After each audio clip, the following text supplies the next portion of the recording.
J'ai demandé à mon mari que nous rentrions parce que notre fille était seule à la maison.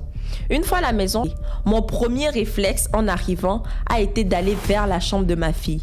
Vous n'imaginerez jamais le spectacle qui m'y attendait. Mon cousin, tout nu, était assis à côté de ma petite Annie, tout en pleurs, sa belle robe déchirée. On n'a pas eu besoin de m'expliquer ce qui s'était passé. J'ai compris tout de suite que mon cousin venait d'abuser de sa nièce, ma fille de 10 ans. Hello! Salut! Bienvenue sur notre chaîne. On est heureux de vous retrouver encore aujourd'hui pour une nouvelle histoire. On espère que les précédentes vidéos, vous les avez regardées et que les histoires vous ont parlé, vous ont secoué, vous ont fait vous dire oh, des choses comme ça arrivent encore aujourd'hui. En tout cas, on est heureux de vous retrouver et n'hésitez pas à vous abonner, à partager, à inviter d'autres personnes aussi à venir découvrir la chaîne, à voir ce que nous faisons. Et let's go! Let's go! Ok. C'est toi qui raconte l'histoire aujourd'hui et le titre c'est... Mon hôte a violé ma fille. J'aurais préféré ne pas tomber sur ça. Tu veux que je lise, moi?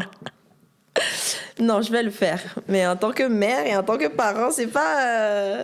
Mais bon. Voilà. T'es prêt? A violé ma fille. T'es prêt?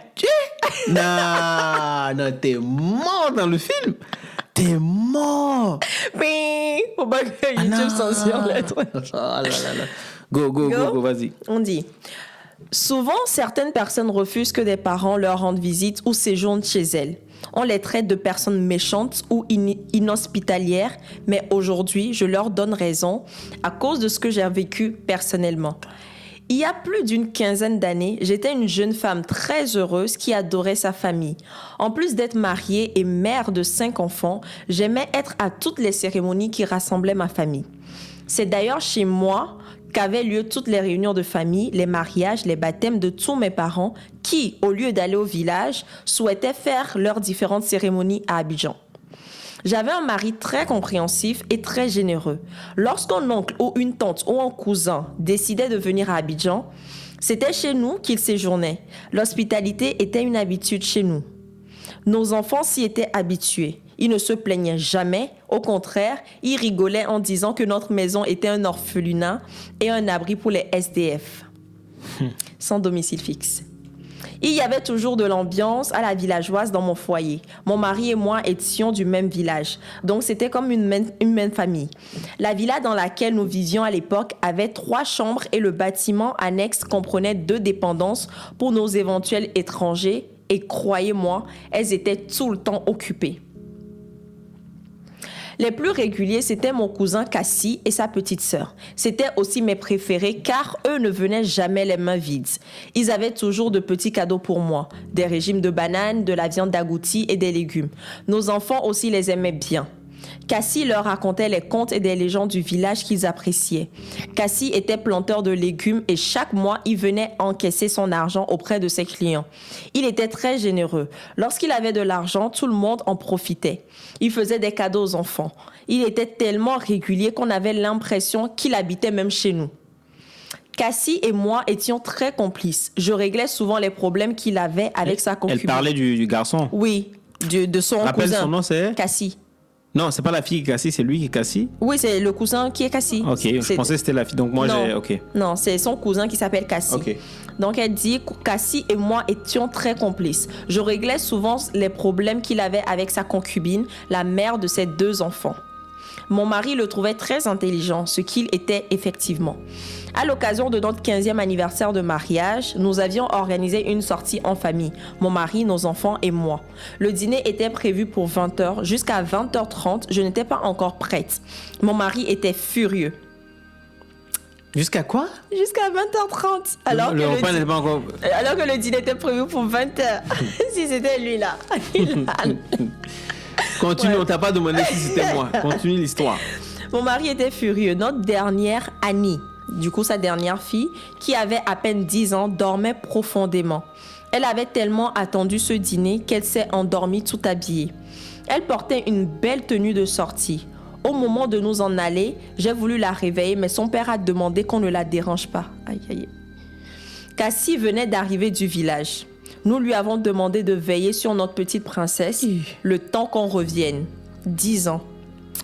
Il n'y a pas trouvé d'inconvénient. Nous nous sommes rendus au restaurant avec nos autres enfants qui étaient très heureux. Nous avons mangé, bavardé jusqu'à 1h du matin. À un moment donné, je me suis mise à m'inquiéter. Je n'étais pas tranquille. J'ai demandé à mon mari que nous rentrions parce que notre fille était seule à la maison. Une fois à la maison, j'ai demandé qu'on fasse moins de bruit pour ne pas réveiller Cassie et notre fille. J'avais le double des clés que j'avais pris pour ne pas déranger. Oh là là. Pour ne pas déranger. Je suis déjà mal. Pour ne pas déranger Cassie à notre arrivée. Mon premier réflexe en arrivant a été d'aller vers la chambre de ma fille. Vous n'imaginerez jamais le spectacle qui m'y attendait. Mon cousin, tout nu, était assis à côté de ma petite Annie, tout en pleurs, sa belle robe déchirée. On n'a pas eu besoin de m'expliquer ce qui s'était passé. J'ai compris tout de suite que mon cousin venait d'abuser de sa nièce, ma fille de 10 ans. Il y a plus de 15 ans que cette histoire s'est déroulée, mais aujourd'hui encore, ma douleur est très... Aïe, j'ai le... Ça me fait quelque chose. Mais aujourd'hui encore, ma douleur est toujours très vive. Je regrette ce fameux dîner d'anniversaire qui m'a obligée à laisser ma fille seule avec mon cousin qui l'a violée sans scrupule. Quand j'ai ouvert la porte, il venait de finir son acte ignoble. Ma fille était en larmes, elle se tordait de douleur. Il la menaçait de représailles si jamais elle ne gardait pas le secret. Je me suis jetée sur lui, je l'ai mordu partout sans qu'il ne réagisse. En fait, je ne savais plus ce que je faisais. Cassie avait au moins 36 ans. Ma fille, à peine 10. Sous nos yeux, Annie a perdu connaissance. Pendant que mon mari conduisait Annie à l'hôpital... C'est la petite, non? La petite. Qu'est-ce que le mari a fait? Elle ne dit pas ce que le mari a fait? Non. Pendant que mon mari conduisait Annie à l'hôpital, j'avais tellement mal que je me suis saisie d'un couteau pour tenter de tuer mon cousin. Je voulais qu'il paie pour ce qu'il avait fait. Heureusement que les voisins, alertés par nos cris, sont arrivés aussitôt. Ma voisine m'a arraché le couteau. Cassie, lui, avait la tête baissée. Je me demandais bien ce qui lui était passé par la tête pour l'amener à commettre un crime aussi odieux. J'ai d'abord appelé la police pour qu'elle vienne me débarrasser de cet individu avant qu'un excès de colère ne me fasse commettre un meurtre. Ensuite, je me suis rendue à l'hôpital auprès de ma fille. Le lendemain matin, lorsqu'elle a repris ses esprits, les médecins m'ont signifié que le viol qu'elle venait de subir aura un impact aussi bien physique que moral sur ma petite Annie. Je n'arrêtais pas de pleurer. J'ai demandé à Annie pourquoi elle n'avait pas crié. Elle m'a dit que Cassie avait l'habitude de caresser ses parties intimes avec ses doigts. Donc ça veut dire que ce n'est pas la première fois. Pourquoi elle n'a pas dit? Elle ne s'attendait pas à ce qu'il aille plus loin. C'est une petite. Oh. C'est une petite. Pour elle, c'est l'oncle préféré de la maison. Le choc était tellement fort qu'elle est restée alitée plus d'1 mois. Pendant toute la période où ma fille était à l'hôpital, Cassie était en prison. Je ne me souciais même pas de ce qui pouvait lui arriver. Je ne voulais plus rien savoir de lui. Sa mère est venue du village avec une délégation pour demander pardon. Je leur ai demandé de repartir au village car je n'avais pas l'intention de pardonner à Cassie. À leur retour au village, une autre délégation est venue nous voir, cette fois-ci avec le père de Cassie, sa femme et le chef du village. Le chef du village était mon grand-père. J'ai donc accepté de les écouter en présence de mon mari. Tous voulaient qu'on pardonne à cause de la famille. J'étais révoltée. Rien qu'à entendre le mot famille, j'étais révoltée rien qu'à entendre le mot famille. Est-ce que Cassie, lui, avait pensé à la famille avant de violer ma fille, qui, après le viol, avait commencé à avoir des pertes de sang? Non, je n'étais pas prête. Contrairement à moi, mon mari était beaucoup plus calme et depuis l'incident, il n'avait pas encore donné sa position sur le sort de Cassie. Je savais que dans son silence, il y avait beaucoup de douleur. Je l'ai même surpris en train de pleurer lorsque notre fille expliquait comment, depuis des mois, Cassie lui faisait des attouchements dans notre propre maison. C'était trop difficile de pardonner à Cassie, mais au nom des liens entre nos deux familles et le fait que le chef du village lui-même se soit déplacé, mon mari a accordé son pardon provisoire. Rendez-vous a été pris au village pour régler définitivement l'affaire avant que Cassie ne soit libérée des mains de la justice.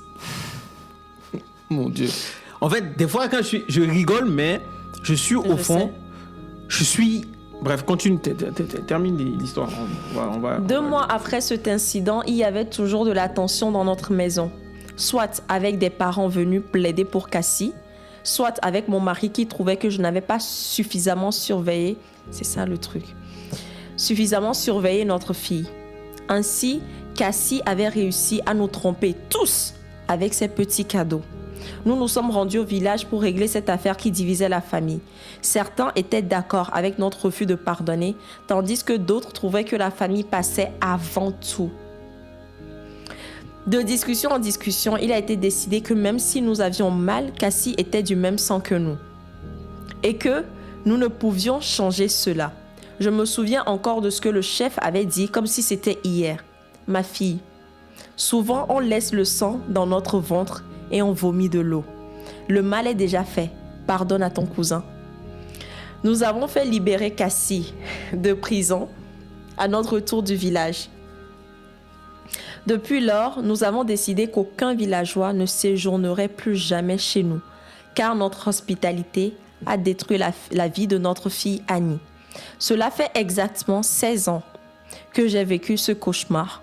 Cassie est décédée l'année dernière. En vérité, je n'ai jamais pu lui pardonner son acte ou même lui adresser la parole. Lorsqu'il était malade, sa femme nous a sollicités pour ses soins. Je lui ai remis de l'argent pour l'aider, mais je ne suis même pas allée le voir jusqu'à ce qu'il ne meure. Aujourd'hui, Annie a 26 ans. Elle est apparemment normale, mais beaucoup de ses réactions sont bizarres. Elle s'énerve pour un rien, elle insulte pour un rien. Elle couche avec n'importe qui sans précaution. Elle a 2 enfants de père inconnu. Je lui ai retiré ses enfants de peur qu'elle ne leur fasse du mal, car ses réactions sont imprévisibles. Voilà donc où ma générosité m'a conduite. Il a ouvert la porte comme ça à la petite là.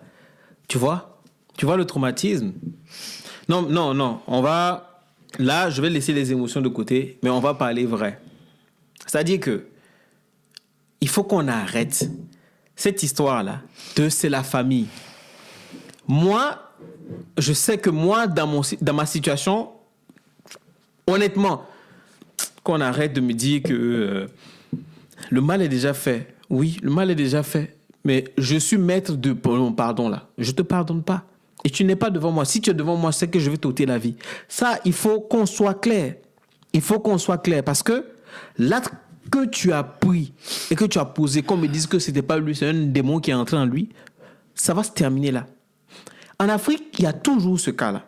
À chaque fois quand c'est un membre de la famille, et beaucoup d'enfants, filles, jeunes filles, se sont fait violer par leur oncle, par quelqu'un de proche, très, très, très, très proche. Mais au nom de la famille, on tait cette histoire-là. Et des fois, même les filles là deviennent concubines de leur mère ou de leur tante. Et après, quand ils vont voir la situation de la petite ou dans l'avenir, ils vont se poser des questions. Mais c'est un traumatisme. C'est un traumatisme. Moi, aujourd'hui, je comprends l'éducation que mon père nous a donnée. Mon papa a tout fait pour qu'on n'aille pas habiter chez les gens. Mais attention, mon père a toujours accepté les gens à la maison. Ses frères et tout ça, là, ils étaient à la maison. Mais ne dormez pas dans la maison. Hein. C'est le seul qui a dormi dans la maison, c'est Papacito. Tout le monde était déjà grand. Mais quand on était enfant, les autres, ne dormaient pas dans la maison, c'était sur la terrasse. Il n'y a pas une question de... comment on appelle quand on était au Burkina, il n'y a pas une question de indépendance. C'était dehors. Et nous, quand on a quitté, on devait aller habiter seul, mais jamais on allait chez ses oncles, chez ses frères. Alors que vous auriez pu. On aurait pu. Mais ça, c'est un point d'honneur. Et je suis totalement d'accord avec cela. C'est pour ça que je dis que moi, mes enfants, Tu n'aimes pas... je ne vais... C'est-à-dire que là où ils sont, je dois être là-bas. Tu vois? Je peux les laisser pendant un temps. Mais là où je vais les laisser, je me rassure bien que l'environnement, c'est un environnement sain. Tu vois? Même quand vous êtes à la maison et que vous vous dites que rien ne peut arriver à son enfant, il faut contrôler, il faut surveiller, il faut faire ci, il faut faire ça. Mais après, on ne peut pas en vouloir aux parents. Parce que qui peut imaginer que l'oncle ou le cousin, Ah, mais c'est l'oncle de la petite. l'oncle, ton frère, va abuser de ta fille? Qui aurait pu? Moi, franchement, j'ai pas les mots. Avec tout ce qu'il est venu montrer, gentillesse, intelligence, etc. Mais comment? Les enfants aussi seront contents parce que c'est le tonton, le chouchou, le tonton préféré de tout le monde. Mais comment? Les parents vont s'en vouloir parce qu'ils vont se dire qu'ils n'ont pas su protéger leur fille. Mais est-ce que ça arrive aux gens qui ne font pas attention ou ça arrive parce qu'ils ont eu totalement confiance à une personne et souvent c'est les mêmes personnes de confiance là qui trahissent? Mais habituellement, c'est comme ça. On dit que c'est les personnes qui sont plus proches de toi qui te font le plus de mal.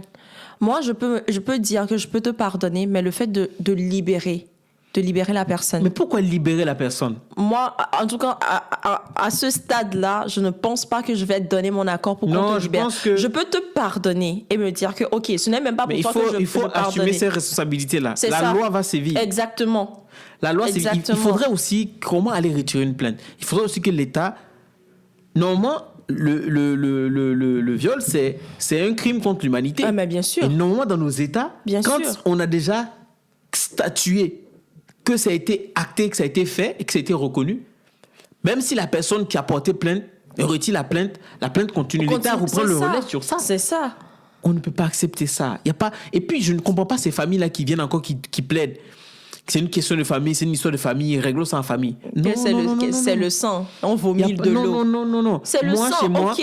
Mais... Regarde, moi, tu viens dans ma maison pour demander des excuses. Je vous renvoie. Je suis désolé, mais je vous renvoie. Vous ne venez pas me parler ça. Vous ne pouvez pas utiliser ce français-là pour me dire ça là. Acceptez parce que c'est le chef du village. Mais quand vous vous asseyez, vous n'allez pas durer. Je vous dis en même temps, si vous venez pour parler et que vous voulez me dire non, je ne pardonne pas, il va rester en prison là-bas. Il aurait dû penser à la famille. Poser un acte comme ça, il devait se préparer aux conséquences. Ça veut dire quoi ça?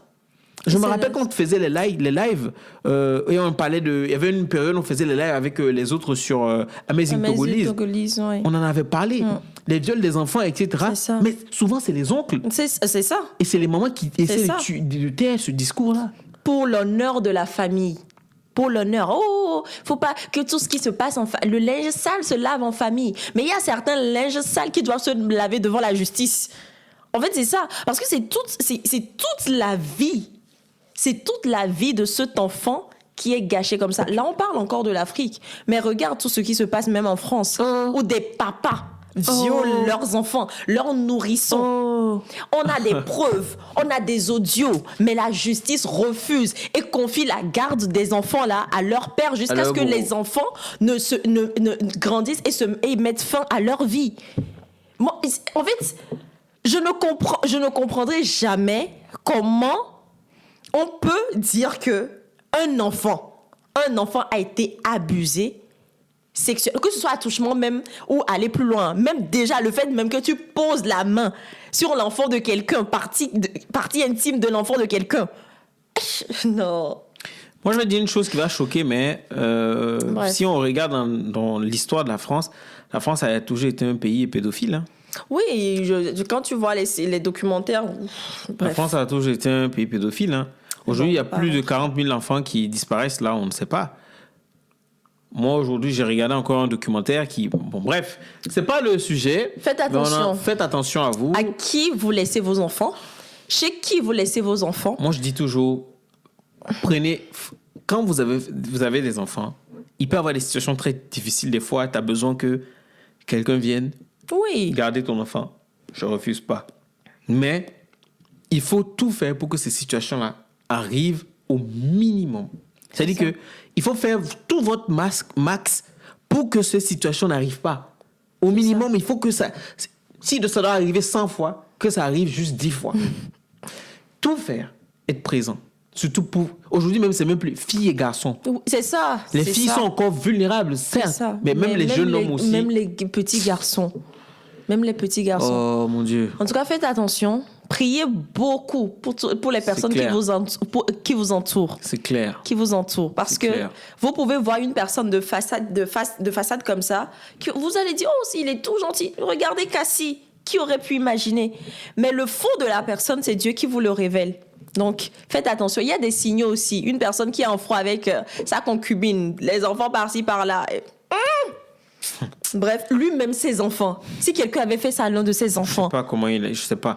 En fait, je comprends pas. Bref, prenez soin de vous. Prenez Si vous soin êtes de des vous, hein. parents, vraiment faites attention à qui vous laissez vos enfants. Surtout. Faites attention à ce que les gens regardent aussi dans leur maison et tout ça. Bref, on se dit à la C'était prochaine. nous. N'hésitez pas à en fait, c'est Ouais, des fois, quand on tombe sur des histoires comme ça, on sait même pas comment terminer. terminer, c'est ça. Écoutez, réagissez en commentaire. Ouais. Et puis, à la prochaine. Oui, bisous.